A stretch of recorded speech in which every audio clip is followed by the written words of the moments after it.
Okay. Good morning, everybody. Welcome to the Sense of Things. As always, Jeff and Ron on here. We're having one heck of a good day to get started here. And Ron is going to give us a lot of good information today, which includes information on what's going on in the market right now, a little bit of information about the growth of ETFs, which has grown much larger than I think any of us ever thought, and just a look at some of the valuations in the market. So stay tuned. We'll be right back on in just 1 second.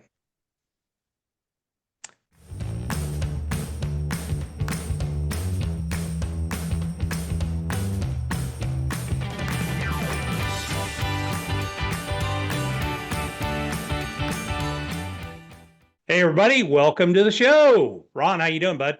Good morning. So we are officially in the last third of the year. Yes. Unbelievable. I'm not sure if you saw it, but did you see some of the video from the Haboob that we had a week ago? What's a haboob? Haboob is a monsoon, a big dust storm. Oh, There, yeah. there's some unbelievable video. Actually, there's one from somebody taking off in a plane as it's rolling into from South Phoenix to North Phoenix. Yeah. And I got caught in the front end of the storm on the way home. I had to get a car wash the next day. My black colored car was basically all mud. Wow. Oh, so it Yeah, was a combo rainy. Yeah. everything. Basically, it's the change in the weather, it's the Yeah. wind, it picks everything up, and then it just swirls it, and it's like a wall. It looks like a Yeah. tidal wave of dust. I saw a photo and I don't know where it was taken at the Phoenix airport, but it was like as it was rolling in, and there's literally one end of the airport, there's planes just going, "Oh crap," and turning and getting ready to take off. And it was just, Yeah, a couple of the videos I saw, you hear sirens at the airport that basically it's take cover. yeah. If you're in a car, you just pull over. I could not see the street light in front of me. That's how Wow. bad it was. There were people with video, you couldn't even see out the front of their window. They couldn't even see the hood of the car. Good on you, brother. We don't have haboobs here in Texas, All I so could say is better than a tornado. that is true. Yeah, we do get the tornadoes here in Texas, but Central Texas is this kind of weird little bubble where we tend not to get a lot of them. North Texas, where I used to live, it was like Tornado Alley there. So I think Tornado Alley and the flood zones. I don't yeah, understand. I know it's terrible to say, but like the people on either side of the Mississippi River, right?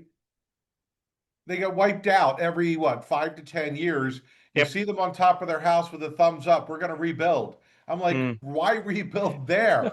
Or Yeah, you're good. I get that's where you live, but you're going to have 5 to 10 foot water every X amount of years. You can't get away Yeah, from yeah. Here we go through these cycles with the rainy season, and then we go dry forever, and then we have rainy, and we're rolling into a new rainy season. We've seen a few of those little blasts, but it's interesting to say the least. Central Texas is the weather is pretty stable most of the time, but when it gets ugly quick. I hear you. All right, so we're going to get started with what happened this week in history. In 17, we're going to go through these quick. I got quite a few. I actually pared it down. Okay. 1777, the Stars and Stripes flies for the first time in battle. Nice. 1789, Congress founds the U.S. U.S. Treasury. Treasury. Interesting. Obviously, that's becoming a bigger thought right now. 1888, George Eastman patents the Kodak camera. I thought it Oh, was in cool. the 1900s, but quite frankly, I didn't realize it was 1888. And they sold 5,000. Now, think about, I don't know what they sold it for. I tried to look it up, I couldn't find it. But whatever, it was probably like $1,000 or $2,000 in today's money. Sure. Easily. Penicillin, for all the STD people out there, was Hmm. discovered by Sir Alexander Fleming in 1928. Scraping some crap off of his toast. So, Yep. And of course, we know what happened a few weeks from now. In yep. 1929, Dow Jones Index hit a all-time high, and then it took 25 years to recover, Wow. not until 1954. Jeez. I don't think that could ever happen today, that prolonged time frame, because No. of ETFs, mutual funds.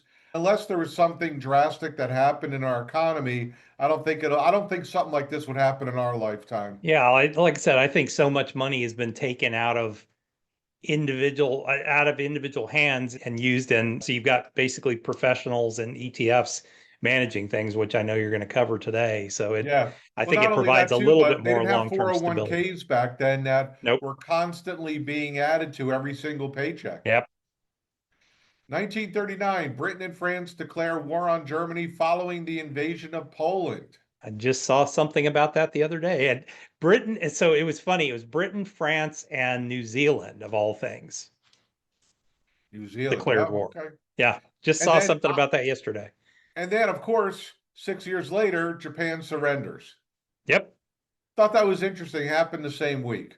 Yeah, the same week it Obviously, is. Germany surrendered in May, and Mm. Japan surrendered after, After well, two they say nuclear bombs officially on them. And surrendered, yeah. but the two bombs were dropped in mid-August. Yep. And a threat of a third one, even though we didn't have a third one. Yep. Now, the television became a little bit more in the consciousness in 1947.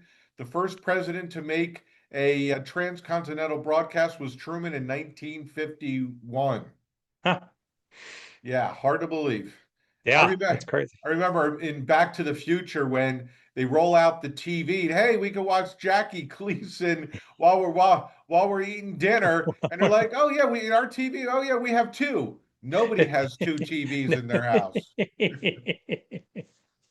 All right, 1957, Arkansas troops block Little Rock Little Rock 9 from Nine. entering Yep. segregated high school.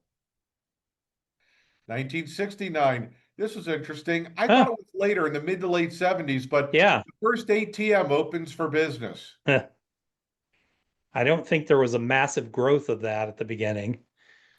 Nope. And in 72, a lot of people remember 72 for what happened in Munich to the Yep. Israeli Olympic team, but the wrestling team. But Mark Spitz wins his seventh gold medal. And rather Mhm. ironically, I heard him complaining a little, not complaining, but stating that when Phelps won his eighth and ninth, he said, I would have won an eighth and ninth too, but we didn't have those extra two events in 72. So that'll tell you Okay. how many more things have been added over the years between different sports and different events in those sports. Yeah. It's like I would have had that. Yeah. Babe Ruth would have had more home runs had he had more games to play at. Who knows? You may or may not have. I agree. It depends on how much he was drinking and went to the brothels. Yeah, But then exactly. again, they said that made him looser to hit all those home runs. Whatever you got to do to loosen up there. Hey.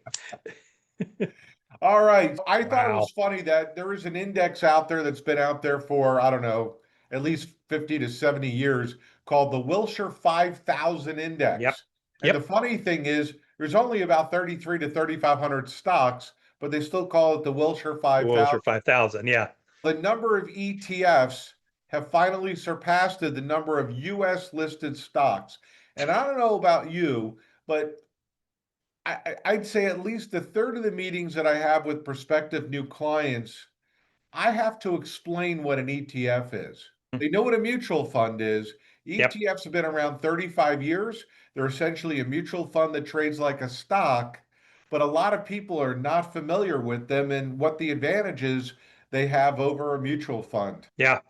But I mean, it's so funny because what's always been interesting to me on ETFs is they're traded, yet every time you buy one of them, it's almost like an original issue, which is weird in a lot of those cases. But And we can see here, this is the ETF line, and obviously the A growing. You can see the decline in the last 6 years of mutual of funds. mutual funds, And it yeah. makes sense. I've always said my LinkedIn motto is I'm a crusader against Wall Street greed. People love Hmm. that. And I say, I don't understand. What does that mean? I'm like, I basically peel back the curtain to show you how the Wizard of Wall Street screws over the average investor.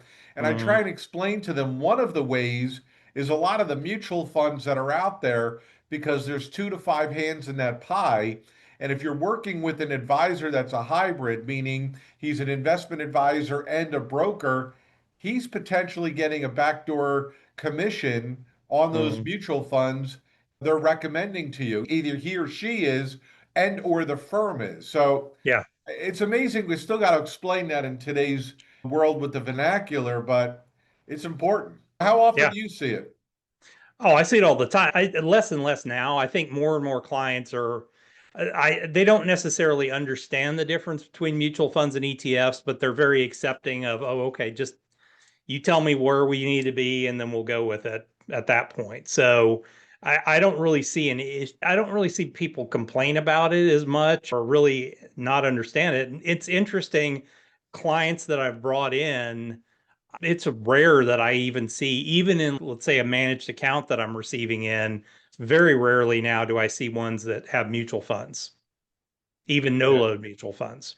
Yeah, I still see them, Yeah. especially in clients who work for nonprofits, ones that Yep. were doing in-service distributions and their Mm. 401ks if they're over 59 and a half. Yeah, I rarely ever see, almost never see in a 401k without mutual funds. Yeah.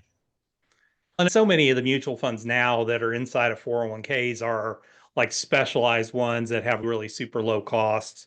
And the target Yeah. date funds, I don't know why people are still in them. They never work out. No, no. And there's been article after article over the last 15 years that I've read that the target date funds, the only one that makes out is the mutual fund company. Yep. People use them as a retirement date. And up until about 6, 7 years ago, retirement date wasn't even mentioned in the prospectus. Yeah. So people just said, oh, they'll de-risk. Check Mm, out a 2020 or even a 2015 target date fund that are still around. There's mm, still a decent amount of risk in there. Can you imagine if somebody was retired and still had that? I yeah. don't get it. All right, here we go. I thought this was an interesting chart. Here are three of the main defensive sectors: consumer staples, energies, healthcare, and utilities. And you Hmm. can see the amount of inflows to them are going down Yeah. compared to just two stocks of Nvidia and Microsoft. And I find this pretty interesting looking at the weightings for the S&P 500 that we've known for a long time. We're just overweighted to the top 7, 10 stocks. What about the Yeah. other 490, 493? We've seen some breadth across them as far as it going up, but still, we're too heavily weighted. But people I know, and I know why, it's just like the Dow, why they won't really relate or re-weight towards equal weight. It's Mm, because maybe people wouldn't invest in their funds. yep. I don't know what your thoughts are. This frustrates me every Well, single time I see this.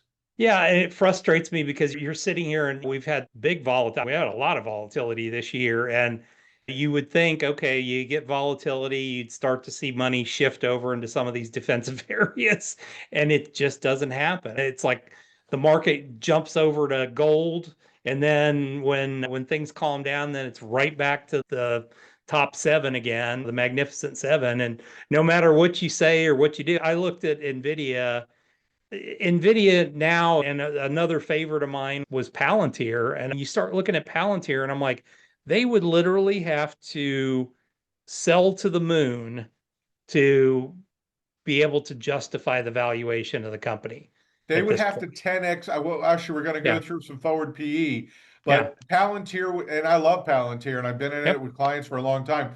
They would almost have to 10x their earnings to Mm, come down to a reasonable PE. yeah. Which So, is but I thought just it was not going to interesting happen. that the inflows in this is going down when utilities have had a bang up year. Yeah. That doesn't mean anything. It's just, No. And here we are they're with not some earnings sexy. from FactSet about percentage of buy, hold, and sell ratings across the sectors. The Okay. interesting thing is energy, which has been a laggard and not a Yep. favorite of mine, has the most amount of buy ratings. Meanwhile, they have basically languished over the last, what, 6 out of the last 8 years, something like Yeah. that. The funny part is, okay, and I hear this all the time. Oh yeah, buy energy because it's this renaissance and all that. And I'm like, but the problem is we're then producing a lot more energy, which means that the price of energy is going to go down, which means that earnings are not going to support. It just doesn't make sense.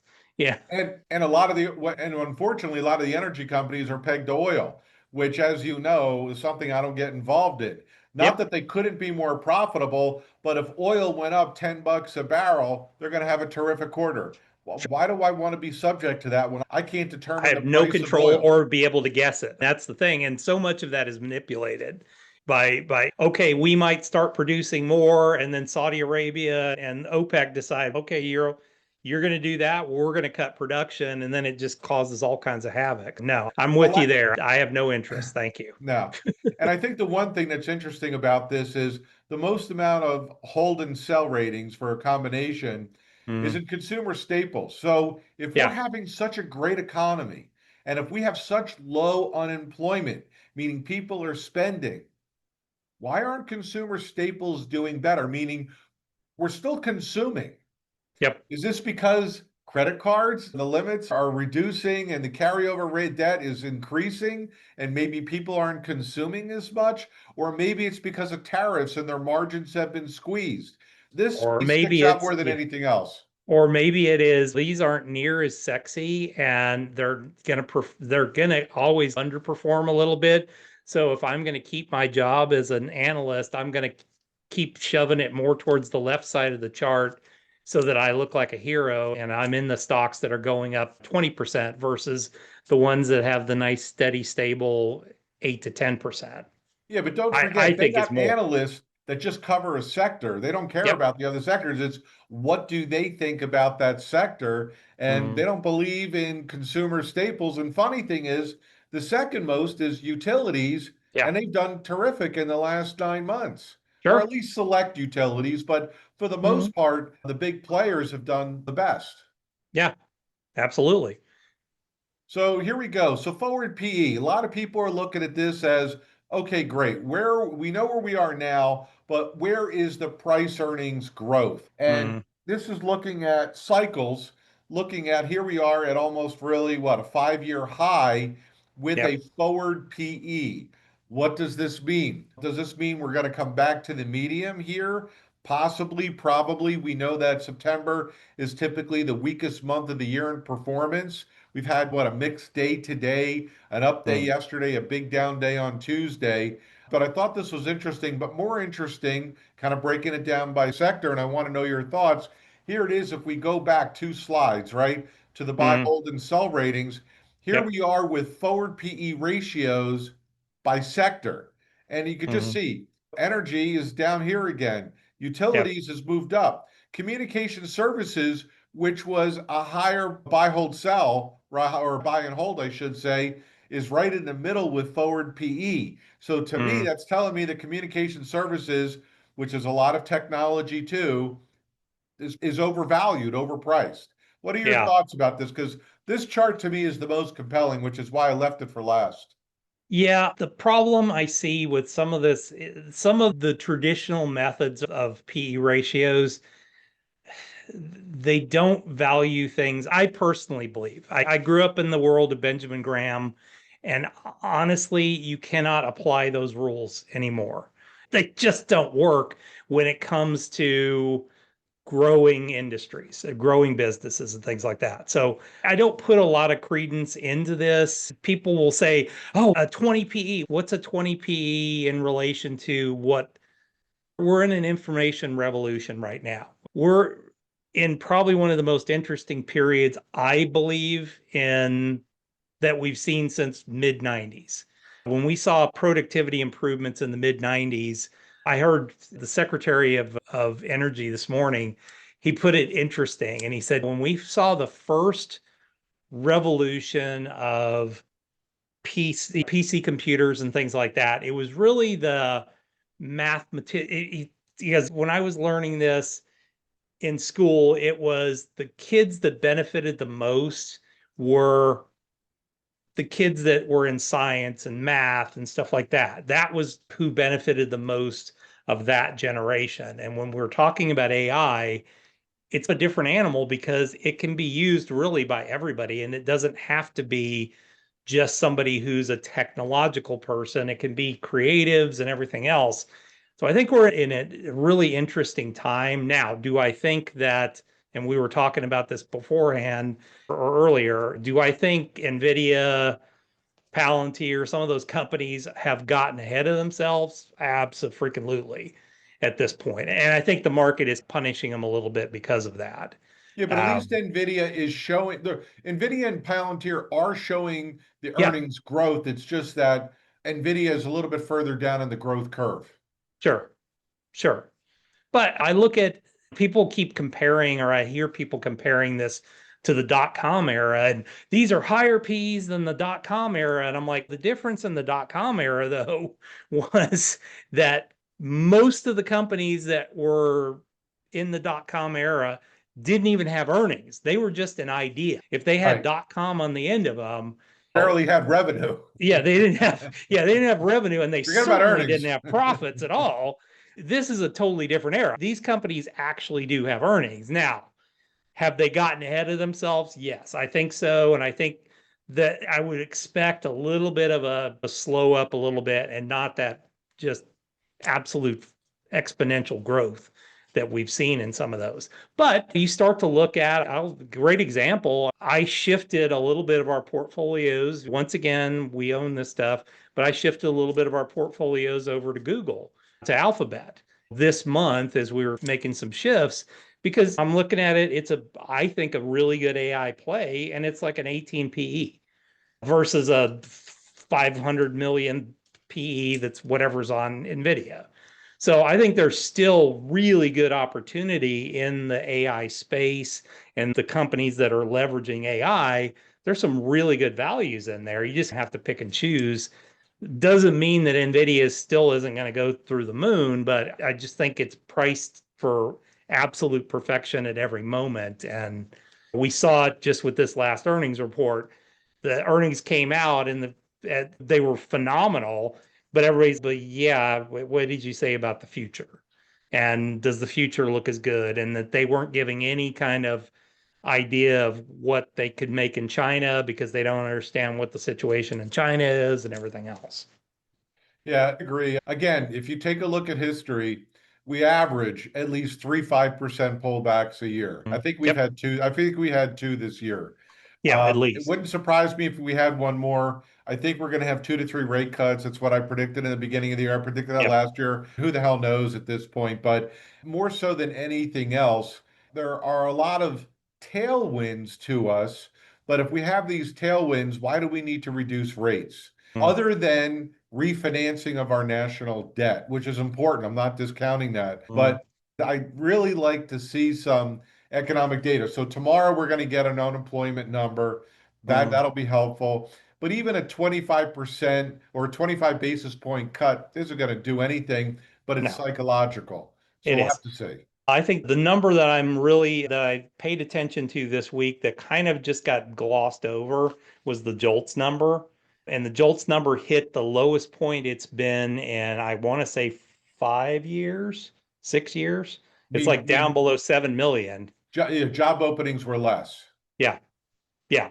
So that worries me, I think, more than anything, because, like I said, I think the public right now, yes, they're still spending. Yes, they're spending a lot on credit cards, but that jobs number scares me a little bit, because I think the economy is priced for perfection. And honestly, I truly am waiting for somebody in Congress to have some freaking guts and start to go after the credit card companies for literally usury rates. The average credit card percentage is up around 28%, which is insane. And there's no reason for it. There was a few either congressmen or senators that came out, a couple trickled in, a couple over the last few years, but Yeah. I think it was falling on deaf ears. Yeah. And yeah, it doesn't matter. Actually, what they need to do is just stop giving out more credit. Well, yeah, but they're not going to. And they're giving it out because they're like, okay, even if we have at 28%, the average person charges the heck out of their card at 28%, even if we have 20 or 30% failure or write-offs, we're still making money at that point. It's just, like I said, it's sickening to me, because it puts people in a really horrible position and they can't get themselves out of it. But here's the interesting thing, and we'll never know the answer. We'll wrap up on this, but how much are people really putting on a credit card that they need Yeah. to live on, other than the nice to have, the nices and vices. Mhm. And who knows? But I can tell you that out here in Arizona, the restaurants are full the Yeah. majority of the week, the majority of the nights. I don't go out to lunch that much, but a couple of times that I have, pretty full. Full. Yeah. And so people are spending, and I'm only talking about restaurants. Yeah. And like I said, I think one of the numbers that doesn't get reported, because I don't think there's really a way to report it, and I think this is really more of a Gen Z millennial thing, is a lot of the things like Affirm and things like that. Oh Those God, numbers don't get reported into the never credit. invest in And that company. yeah, No way I yep, would. yep. But yeah, that doesn't get reported in with the credit. So that's another leg of this whole thing that I think people, and those are up 30, those are like 30% on some of those Well, and the loans. Affirm thing, it's buy now, pay later for people that Yeah. don't know. But the idea behind that is it's basically layaway, right? Yeah. But you're getting it now. But my whole point is those are obviously for the people that don't have the credit. Yeah. You're not getting someone that's got good credit or paying off their credit card debt using that kind of a service. No, And the other way you could look at it is the credit cards and essentially companies like Affirm to keep picking on them. It's almost like issuing more national debt, paying interest on something that's not going to anything that's benefiting our economy. The correct. same thing. It's the same thing. One's on a national basis, one's on an individual basis. We'll Yeah, have a lot more to talk about next week with the unemployment number, and there's more economic stuff. And we're going to edge absolutely. closer. I think the Fed decision is on the 17th or the 18th. Yeah, I think so. So we got 2 weeks out 2 weeks, here. yeah.